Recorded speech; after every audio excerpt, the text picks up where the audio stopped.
The budget will be tabled in Parliament again today, and as has always been the case, education will take a large chunk of the budget cake, which is, I suppose, rightly so. Education of our children must be the priority of the government, not just education, but quality education. News reports of late, though, suggest all is not well. Some are even saying that the entire education system is practically in the toilet bowl. My guest in the studio today, I hope, will shed some light on this. On my immediate left, Dr. Azmi Sharul. In the middle, Dr. Lee Hock An. And at the far end, Dr. S. Ramakrishnan. Gentlemen, welcome to Agree to Disagree. Now, let me start with a caveat, a warning perhaps. Anything you say on this program may, regardless of your intentions, be regarded as seditious and used against you in a court of law or otherwise. Okay, you're warned. Take note. Let's proceed. Azmi, Hock An, help me understand this. We've got this TAMS Higher Education Varsity Ranking report that's just out. Top 400 universities of the world. No Malaysian universities anywhere there. University of Malaya and UKM, it appears, have opted out of the program. Why? Azmi? Well, the reason is that because the criteria used by this particular ranking body, which is the Times Higher Education ranking, is does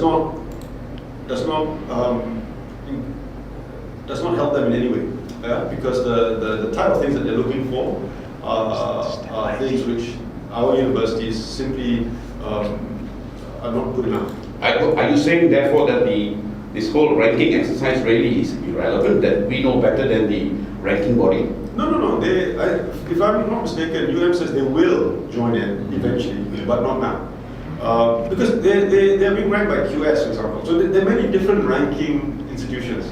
Times Higher Education is just one of them. There's QS, and then there's another one, the Shanghai. Yeah, the Shanghai Jiao Tong one, which is even tougher because that one requires Nobel Prize winners, for you to be ranked.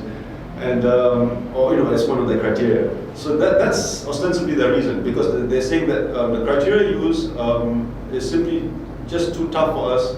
Therefore, we're putting it on hold now until we can come up to that standard. Too tough for us. Hold on, let me get you in on this. I read somewhere that one of the reasons proffered was that they had inadequate resources to be competing with other more established, longer established universities. Mm-hmm. Now, number one, doesn't seem to jive because National University of Singapore, which is probably about the same age of University of Malaya, is ranked 20th. And as I said earlier, the education is given the biggest chunk of the budget allocation. So that reason doesn't seem to jive. What's your take on that? Yeah, I mean, there's, I agree with the reasons that you have given. There are some other younger universities, that are competing there.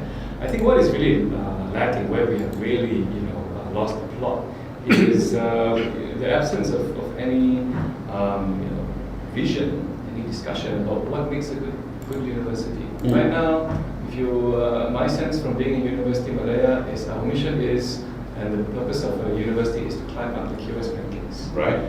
And that dictates everything.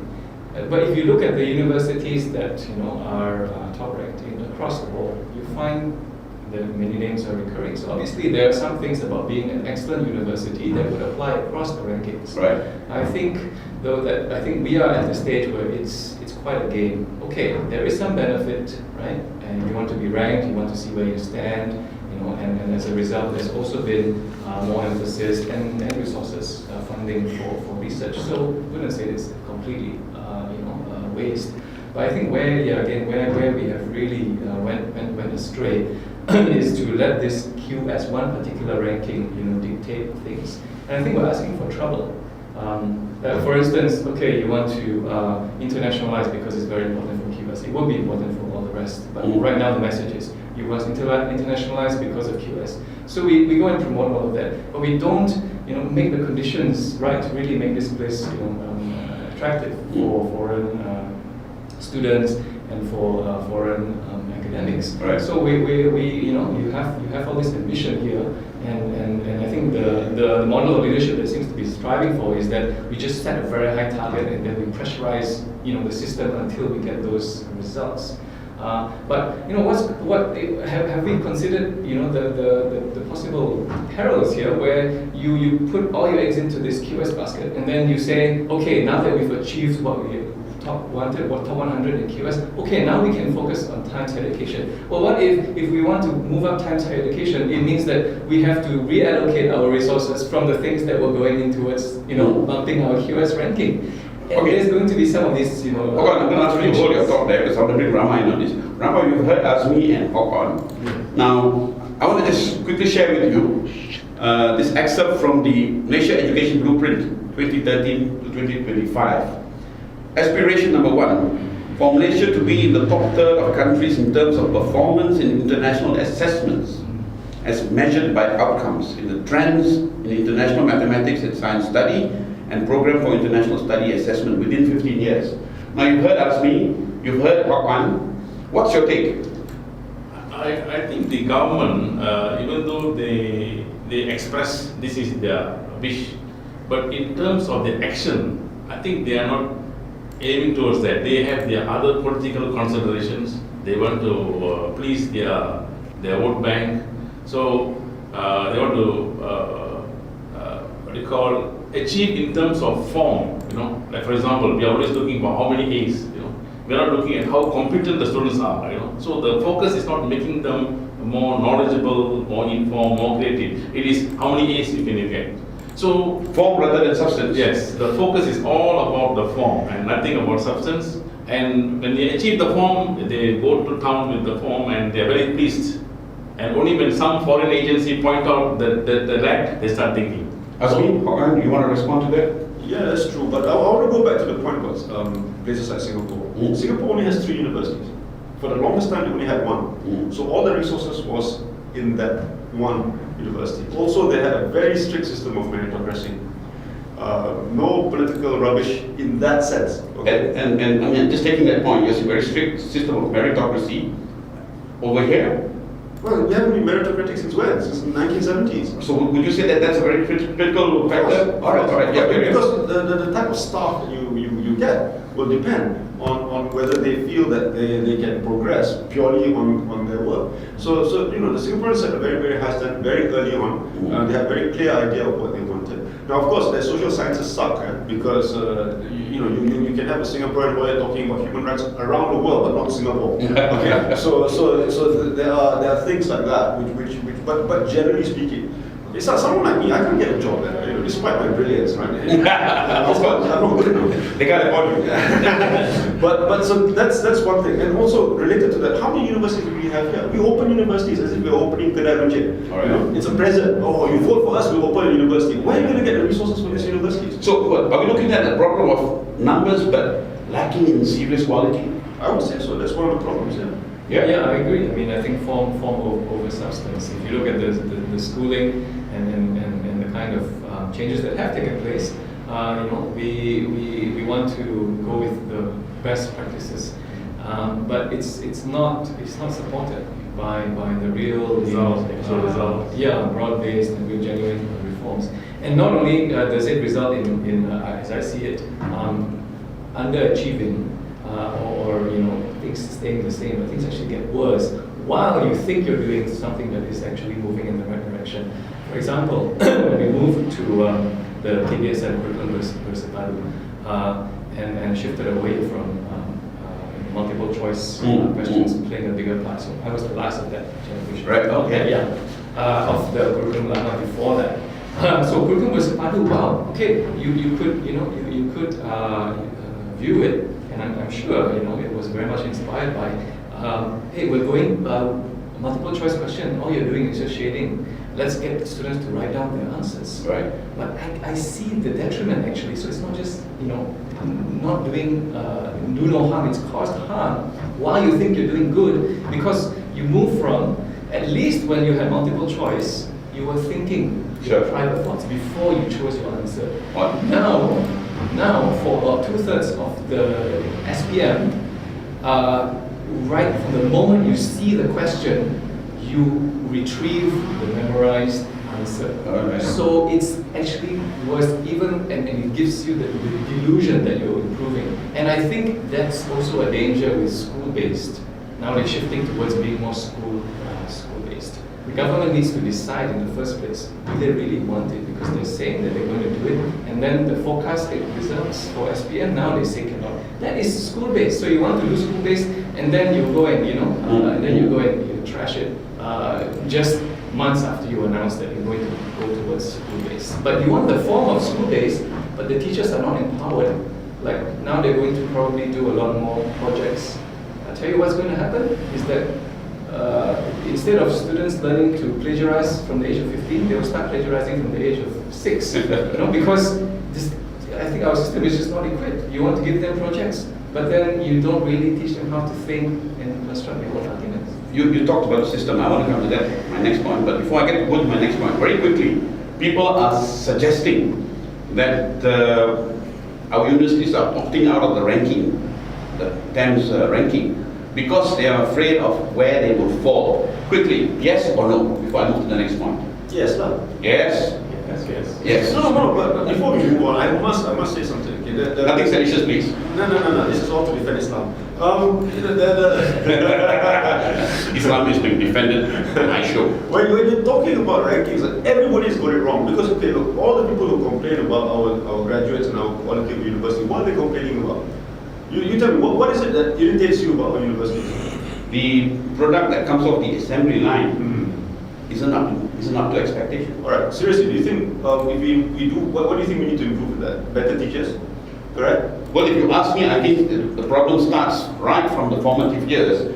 You guys are probably receiving Yeah, sure. and being asked to, Granted, but okay, having said that, also, if you look at all the Malaysian students who go overseas and study, when they come back, how come they seem to be a bit more independent? Universities can make a difference, even though the standard 1 to Form 6 is rubbish. Okay, universities can make a difference. So if you change things in a university, what kind of things are people complaining about? Oh, no academic freedom, our students are treated like sheep, etc., etc., etc. If we improve all that, will our rankings improve? It won't improve, because the rankings don't care about those things. Okay. So we, the people who complain about our universities and they say, oh, our ranking somehow is a reflection of how bad our universities are. No, the problems in our universities have nothing to do with the criteria of the rankings, and that's what everybody has to take into consideration. Some of what you're saying, we've got serious problems in the universities, but it's totally unrelated to how we might be ranked anyway. Yes. Okay, point well taken. Now, Hokan, you were talking about system. Now, I want to refer to this report. The PISA program, it's program for the assessment of international students. This report came out in April. The program commenced in 2012. It was to assess 15-year-old students in undertaking creative problem resolution. Now, I found this alarming because out of 44 nations, Malaysia is ranked 39. And the suggestion therefore is our educational syllabus system, the entire gamut, does not prepare our children for later years in critical thinking to problem solve. Can you share with us, Hokan, your thoughts on this? Yeah, I mean, I think that's damning, and I have at the same time to say that I'm not surprised. That is the most critical deficiency in the system. I mean, we're not doing very well in the maths and science either, but even worse in terms of creative problem solving. So, and that's what is permeating all the discussion so far. And problem though is, the challenge though is that it doesn't lead to very convenient. Challenge I think for the government for policy. Very convenient prescriptions. Because it's. You can do it, and I think Singapore has done very well. But I am hearing more from just private conversations. But a Malaysian who separated, whose family, whose two sons are in Singapore, and it's not they didn't aim for a top school or anything. They're just a public school that they could enter. But from that primary schooling age, they're doing group work. Our teachers are really leaning in to see what's going on in the discussions, helping them to do problem solving, and so I think these are both pedagogy, but also there needs to be some commitment that there's a different ethos of education that needs to take place. Rama, Yes. what's your take on this? What should we take from this report? See, one thing is we must realize that despite all the, as you said earlier, the high level of allocation year after year, but in terms of results, we are zero. That means all are base. So we have to learn from it. But what is sad to note is, despite the years of pointing out the lacking and the deficiency, the same mistakes are being made again and again. So it looks like we are changing, but in substance we are not changing at all. But in form wise we are happy and changing. You say the same mistakes are being made again. For example, what are those mistakes? Okay, see, our education, we had a very good form of education in those days, in the 60s and 70s. So from good we are becoming bad and worse. It's not that from nowhere we are trying to become good, Okay. So we are leaving the good values, right? What were our strength? We are letting go. And we know what are the strength we let go, but we pretend as though we don't know, that's not important for us. The other consideration. For example, one of the reasons pointed out why our education system is not creative, innovative is lack of freedom in the schools and the school management. Everybody knows, but still it's very rigidly controlled, right from the minister, or everything is centralized. All decisions are centralized. So what will happen? Everybody want to comply. So the whole focus is complying. Everybody want to be on the right side. Nobody want to be creative and and get into the wrong side. So it's all about compliance and getting it right, not about new thinking, creative thinking. That is not at all evaluated. It's not permitted. Not permitted, not allowed, and if at all you do it, you get sedition said. That's how it is. It's almost as if you've got a signboard outside the university entrance. Please leave your critical thoughts outside before you enter. Azmi? Well, not my faculty but Okay. I don't know about economics. Your faculty is based outside the campus. we're on the periphery. No, but what are your thoughts? I mean, I'm looking at this report and I'm thinking Singapore came out tops. I know. Ministers are saying, please stop comparing Malaysia with Singapore. But you can't help it. They were part of us until 65, and they seem to be light years ahead of us. Yeah, how about other places like Thailand, Indonesia? Well, there are some reports that suggest that Vietnam is ahead of Well, there us. you go. So you don't have to compare ourselves to Singapore. We can compare ourselves to Vietnam. Okay, but I suppose I'm trying to make sense of this. Our children, it appears, are not being equipped to creatively problem solve. Yes. All right.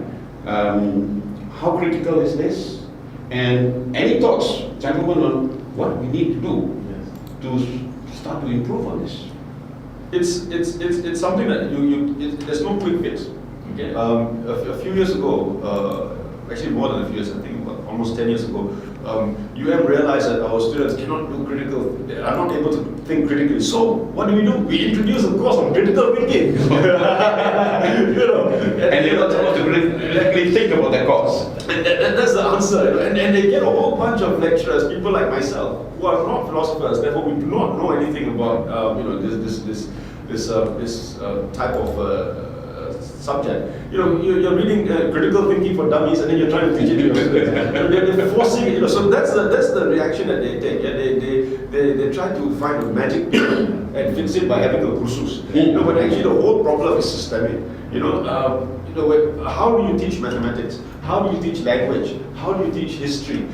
That's everything. If you're talking about creative thinking, it has to be included in the entire syllabus. It's not something separate which you can teach to the young people. It's something which has to be part and parcel of the entire education process, and it has to be holistic. And it has to come naturally from that. You know, I tell you a simple little thing, right? For example, expression. If you look at places like America, for longest time, it is a tradition for them to have a show and tell. You know, so they'll come to class and they'll show something and they'll tell you about it, right? It's a simple, basic thing, but it introduces very young children to the concept of expressing yourself with something that interests you, not something which the school is forcing you to do. So you have Calvin and Hobbes coming in, Right, machines and yeah. other, Okay. you know. So that's little things like that can be learned. Yeah, I think from there though, you need to graduate towards writing. I mean, I think we don't want to just go out and say, you know, some kind of formula. But okay, moving from creative, critical thinking towards some other objectives which are tangible and I think are vital. To me, these two have, you know, have been neglected for decades. Okay. Writing and asking questions. So, and writing, not karangan, you know, not nice handwriting or being able to churn out, you know, one page in 15 minutes, but finding your voice, expressing yourself, and asking questions, asking good questions. I think these are real things. These can translate into, you know, a shift into some real paradigm shift in education. Of course, we need better teachers and all of that, but you just go with it, you know. But I think unless we are really cultivating writing, then we're not really going to. I think we'll continually fall short, you know, for students being able to write and ask questions. I want to go to another point, but before I go there, Hokan, you just mentioned, we need to get better teachers. And I want to get a very quick response from the three of you on this. Both my parents were teachers. And they were teachers because, why? Because they wanted to teach, they loved teaching, and they wouldn't get into any other vocation even if you offered them something that came in a mountain of gold. But the sense seems to be today that the teaching profession draws those who can't get into anything else. All right, and it's sometimes suggested, oh, okay, I'll get into this first as a stopgap measure. Are we drawing? Is the system drawing those who really do not have their heart and soul in teaching? And would that be part of the problem? Because we've identified meritocracy as a problem. We've identified a system that doesn't allow for critical thought. Is this another component in the problem? Very quickly. Yes, I think it is. One is, I think the fundamental issue here is our policy makers. Our policy makers convey the message in such a way that they want these people who have nothing else to do to fill up the teaching. Okay. So when they come into the profession, they bring down the whole teaching integrity, the professionalism, everything down. And everything has been down for so many years. You know, it's not 1 year, 2 years, it's so many years. Now we have lost everything. Now to rebuild back, I think you need to overhaul the whole system. Okay. Are they ready for that? I think they're not ready for that. Well, I don't know about whether or not it's just, you know, the last choice of the sector when they can't get into something else. I mean, if you look at least the statistics and the rate of, you know, the applicants and all that, I think it's in demand. But that doesn't mean that they're still getting, you know, the people that would be in the society's interest. Because I think the government has sold quite successfully that, hey, the starting salary is quite good, you get stable package and all that. So it's a comfortable, you know, professional level civil service. Are they paying enough? Because I hear some people say that if you throw peanuts, you get monkeys. But are the teachers being paid enough? No, still not. Of course. But the starting salary, Okay. that's where you see the Malay private sector also starting salary is quite a pittance, right? Okay. For fresh graduates. Of course, later on the private sector will go like this, and the public sector will go like this. But you still have the stability. So I mean, I think it does have that kind of draw, and they can still say that, look, we're going to you know, be more selective based on grades, but still, it's not the people that, you know, that are going to foster critical thinking, creative thinking. We need people, you know, a bit more slightly rebellious, have a bit of questioning mind to be the teachers. Okay. The system needs to let go. I'm going to have to stop you there. Asmi, I'm going to have to skip that one on you because we're running out of time. This is an important point I want to take with you all. I was researching this and I came across this report on the 25th of March 2014 in the Malaysian Insider. And the heading is, Low Quality Malaysian Education More Alarming Than Household Debt, says World Bank economist. And that's Mr. Federico Gil Sander. It says the poor quality of Malaysia's education system is more worrying than the level of debt in its household. And on the next page, this is what it says. Malaysians should be alarmed that their children were doing worse in school than children in Vietnam, a country that is poorer than Malaysia. Now, is this alarmist? Is this an unfair assessment of the quality of education in this country? Gentlemen, very quickly, Azmi.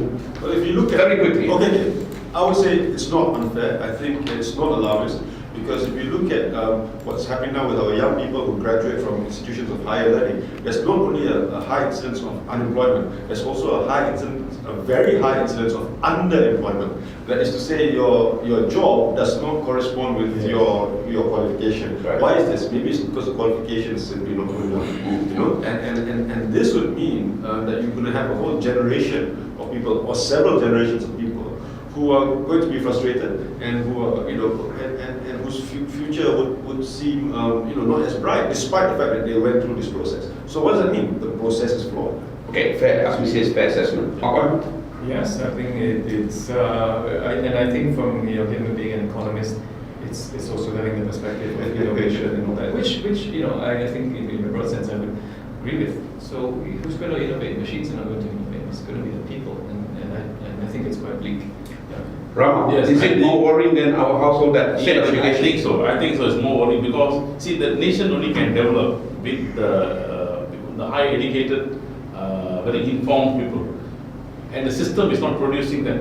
So where are we going to go? This Vision 2020. Can we achieve Vision 2020 with this underachieving and underperforming school system? Right. I think that's the main focus what is arriving at. With this kind of school system, we are not going to go there. Gentlemen, we're going to have to leave this here for the time being. I wish we had more time because I've thoroughly enjoyed this discussion. Hope you guys will come back again to Rakyat Times. It's all the time we have for today. You've heard their views, you've heard mine. We won't always agree, but that's fine. We'll agree to disagree. Till next time, I'm Haris Ibrahim.